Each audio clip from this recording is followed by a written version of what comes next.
Good morning विद्यार्थी मित्रों।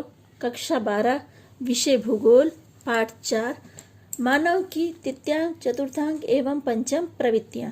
इससे पहले वाले वीडियो में हम लोगों ने तृतीयांक प्रवृत्तियों में सेवा के मुख्य विभागों की चर्चा की थी। यहाँ पर हम लोग चतुर्थांक प्रवृत्तियां की चर्चा करने वाले हैं। तृतीयांक प्रवृत्ति में मानव को दी गई सेवाओं का समावेश होता था और चतुर्थांक प्रवृत्तियों में विशिष्ट प्रकार की मानवीय सेवाओं का समावेश होता है। चतुर्थांक शब्द का तात्पर्य यह है कि उसका संबंध उच्च बौद्धिक व्यवसाय के साथ है, जैसे कि कार्य चिंतन, अनुसंधान एवं विकास के लिए नए विचार प्रदान करना है। यह सभी चतुर्थांक प्रवृत्ति के अंदर आते हैं। चिंतन यानी विचार का कार्य करना, अनुसंधान यानी वैज्ञानिक जो रिसर्च करते हैं उससे संबंधित, और विकास के लिए यानी देश के विकास या मानव के विकास के लिए नए नए विचार प्रदान करना है। विश्व में बहुत कम लोग चतुर्थांक प्रवृत्ति से जुड़ते हैं क्योंकि इसमें ऊंचा एजुकेशन एवं तर्क शक्ति की आवश्यकता पड़ती है। इसके अलावा ऊंची बुद्धि की भी आवश्यकता पड़ती है। विकसित देशों में इसका प्रमाण अधिक है, यानी अधिक लोग इस प्रवृत्ति के साथ जुड़ते हैं। पर अल्प विकसित देशों के लोग या अल्प विकसित देश में बुद्धिशाली लोग तो हैं, लेकिन बहुत कम लोग इस प्रवृत्ति के साथ जुड़ते हैं। इसका प्रमुख कारण यह है कि पढ़ने के लिए उनके पास सुविधा का अभाव है। और इस प्रवृत्ति में जो लोग जुड़ते हैं ना, वह लोग ऊंचे वेतन और ऊंचे पद प्राप्त करने हेतु गतिशील रहते हैं।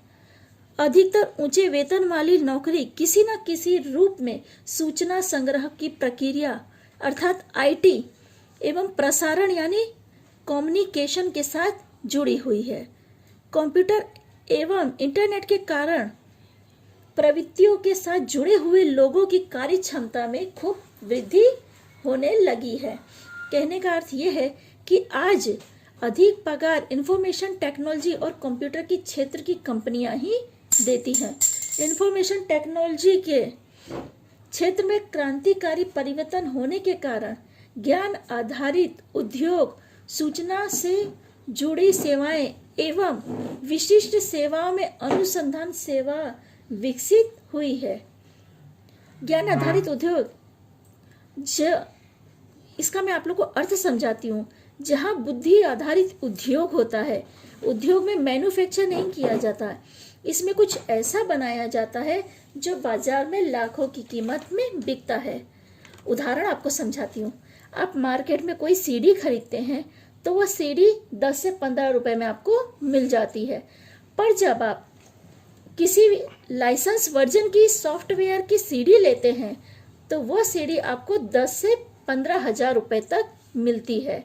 यानी खाली सीडी की कीमत 10 से 15 रुपए है, पर लाइसेंस वर्जन की जो आप सीडी ले जाते हैं, उस सीडी के अंदर जब वो बुद्धिमान व्यक्ति के द्वारा बना हुआ सॉफ्टवेयर सीडी में राइट किया जाता है तो बाजार में उसे बेचने पर उसकी कीमत 10 से 15 हजार के आसपास हो जाती है।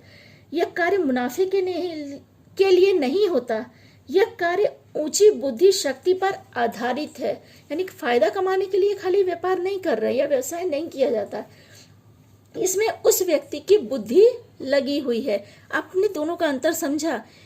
वही सीडी जब खाली है तो 10 से 15 रुपए की है, पर जब उस सीडी में लाइसेंस वर्जन की कॉपी राइट की जाती है तो उसकी कीमत 10 से 15 हजार तक बढ़ जाती है। तो ये जो है ये ज्ञान आधारित उद्योग है। अगला टॉपिक हमारा है इंफॉर्मेशन टेक्नोलॉजी। इंफॉर्मेशन टेक्नोलॉजी अर्थात सूचना के संग्रह, संयोजन, प्रोसेसिंग एवं प्रसारण में मदद रूप होने वाले साधन। अभी हम जो विकास देख रहे हैं या जो सूचना के क्षेत्र में या टेक्नोलॉजी के क्षेत्र में जो विकास हो रहा है, यह उपग्रहों का आभारी है। इस प्रकार कि तकनीक का संयुक्त रूप से उपयोग हम लोग कर रहे हैं, यानी आज जो हम लोग तकनीक का उपयोग कर रहे हैं वह संयुक्त रूप से कर रहे हैं। यानी एक ही जैसे आपके पास कोई मोबाइल है, उसमें कई सॉफ्टवेयर होते हैं, या कंप्यूटर में आप कोई भी काम कर रहे हो तो एक साथ कई सॉफ्टवेयर उसके अंदर अपलोड होते हैं। तो उसमें क्या एक साथ आप कई चीज़ें एक ही समय पर एक ही जगह पे कर सकते हैं, यानी ये संयुक्त रूप से आपको तकनीक का उपयोग करने मिलता है। उसमें सूक्ष्म इलेक्ट्रॉनिक, कंप्यूटर, संदेशा व्यवहार, प्रसारण, ऑप्टिक इलेक्ट्रॉनिक का समावेश होता है। इस प्रणाली के उपयोग से टेक्नोलॉजी के नए क्षेत्रों का विकास हुआ है।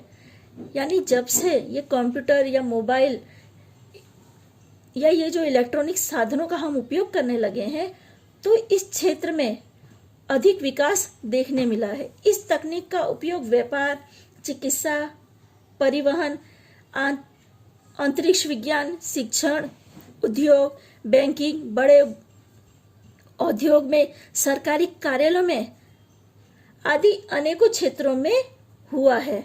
यानी कहने का मतलब आप देख रहे हैं कंप्यूटर का उपयोग इन सभी क्षेत्रों में, जहाँ जहाँ जो मैंने आपको भी नाम लिया, चिकित्सा, परिवहन, शिक्षा, उद्योग, बैंक, जितना नाम मैंने आपको भी बताया, ये सभी क्षेत्रों में कंप्यूटर का उपयोग होता है, जिससे लोगों का काम आसान होने लगा है। क्योंकि क्या ये हर माहिती का संग्रह करके रखने में कंप्यूटर काफ़ी मददरूप हो रहा है, यानी इंसानों का काम आसान होने लगा है।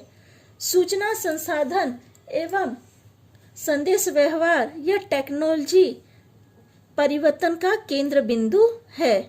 वर्तमान टेक्नोलॉजी क्रांति का मुख्य विशेषता ज्ञान का उत्पादन एवं माहिती संसाधन की प्रयुक्ति में ज्ञान एवं माहिती की प्रक्रिया का विभाजन है। इंफॉर्मेशन टेक्नोलॉजी के विकास के आधार पर पर्सनल कंप्यूटर्स, इंटरनेट एवं सेलुलर फोन, यानी जो आप मोबाइल फोन का हम बोलते हैं, उसका आविष्कार हुआ है। इस प्रकार की प्रणाली के आगमन के कारण औद्योगिक समाज में यंत्र विषयक तकनीकों में अमूल्य परिवर्तन हो रहा है। यानी आज क्या है, आज सिर्फ व्यक्ति मशीन को नहीं चला रहा है। यानी पहले क्या था, कई व्यक्ति मिलकर मशीनों को चलाते थे, पर आज एक व्यक्ति उस मशीन को आराम से चला सकता है। यानी कई व्यक्तियों की जरूरत नहीं है कि मशीन को चलाने के लिए। तो ये विकास, ये परिवर्तन किस वजह से आया है? इस टेक्नोलॉजी की वजह से आया है। अगर ये टेक्नोलॉजी नहीं होती तो ये अमूल परिवर्तन कभी नहीं होता। पहले आपने देखा था कि लोग हाथों के जरिए उत्पादन कार्य करते थे। मशीनों से तो काम होता था, पर उसमें काफ़ी व्यक्तियों की आवश्यकता पड़ती थी। पर टेक्नोलॉजी ने ये जो ज़्यादातर व्यक्तियों की आवश्यकता पड़ती थी, उसके बदले एक दो के जरिए उस काम को करने में मददरूप हुआ है। उसके फलस्वरूप वर्तमान में आर्थिक प्रवृत्ति मुख्य रूप से अप्रत्यक्ष उत्पादनों से प्रभावित है। यानी हमारी आर्थिक प्रवृत्ति, यानी जो आय प्राप्त करने की जो प्रवृत्ति है, उस पर कहीं ना कहीं यह सीधे रूप में असर कर रहा है। उसके उत्पादन प्रक्रिया में ज्ञान, सूचना, संचार या संप्रेषण, कहने का मतलब कम्युनिकेशन का अधिक महत्व है। मैं आपको एक उदाहरण से समझाती हूँ। अगर कोई कंपनी कोई वस्तु बनाती है, अगर उसका विज्ञापन अच्छे से होता है तो लोग उसे खरीदने के लिए आकर्षित होते हैं। अगर उसका विज्ञापन अच्छा नहीं होगा तो लोग उसे खरीदने के लिए आकर्षित नहीं होंगे। आप एडवर्टाइज देखते हैं, कई बार एडवर्टाइज आपको काफ़ी प्रभावित करती है, आप उसे खरीदने के लिए उत्साहित हो जाते हैं। अगर एडवर्टाइजिंग प्रभावित नहीं होगी तो क्या आप उसे खरीदने के लिए अग्रसर होंगे? नहीं होने वाले। तो जो आपके सामने रखी गई है वस्तु है, उसका विज्ञापन जितना प्रभावी होगा, लोग उतना ही उसकी तरफ आकर्षित होंगे। ठीक है विद्यार्थी मित्रों, यहाँ पर हम इंफॉर्मेशन टेक्नोलॉजी की जो चर्चा है रोकते हैं। आगे की वीडियो में हम लोग इस टॉपिक को कंटिन्यू करेंगे।